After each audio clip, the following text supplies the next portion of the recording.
Page 42, Chapter 6, Summer Days. The early summer days on a farm are the happiest and fairest days of the year. Lilacs bloom and make the air sweet, and then fade. Apple blossoms come with the lilacs, and the bees visit around among the apple trees. The days grow warm and soft. School ends, and children have time to play and to fish for trouts in the brook. Avery often brought a trout home in his pocket, warm and stiff and ready to be fried for supper. Now that school was over, Fern visited the barn almost every day to sit quietly on her stool. The animals treated her as an equal. The sheep lay calmly at her feet. Around the 1st of July, the workhorses were hitched to the mowing machine, and Mr. Zuckerman climbed into the seat and drove into the field.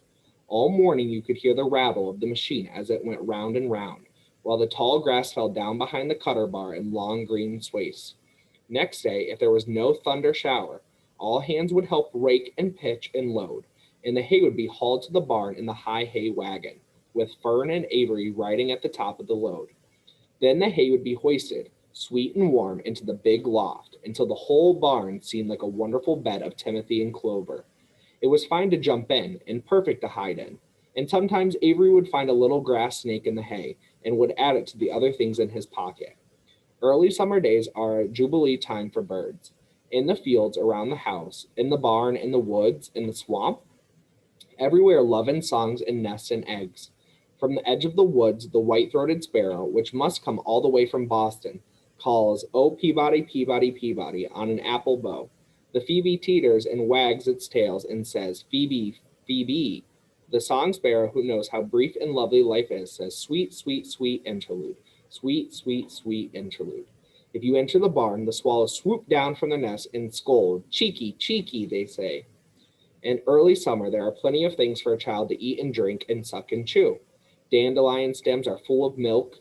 Clover heads are loaded with nectar. The Frigidaire is full of ice-cold drink. Everywhere you look is life. Even the little ball of spit on the weed stalk, if you poke it apart, has a green worm inside. And on the underside of the leaf of the potato vine are the bright orange eggs of the potato bug. It was on a day in early summer that the goose eggs hatched. This was an important event in the barn cellar. Fern was there, sitting on her stool when it happened. Except for the goose herself, Charlotte was the first to know that the goslings had at last arrived. The goose knew a day in advance that they were coming. She could hear their weak voices calling from inside the egg. She knew that they were in desperately cramped position inside the shell and were most anxious to break through and get out. So she sat quite still and talked less than usual. When the first gosling poked its gray-green head through the goose's feathers and looked around, Charlotte spied it and made the announcement. "I am sure," she said, "that every one of us here will be gratified to learn that after 4 weeks of unremitting effort and patience on the part of our friend the goose, she now has something to show for it. The goslings have arrived. May I offer my sincere congratulations?" "Thank you, thank you, thank you," said the goose, nodding and bowing shamelessly. "Thank you," said the gander.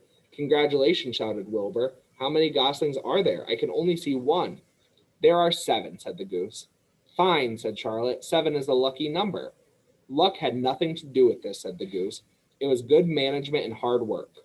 At this point, Templeton showed his nose from hiding place under Wilbur's trough. He glanced at Fern, then crept cautiously toward the goose, keeping close to the wall. Everyone watched him, for he was not well liked and not trusted.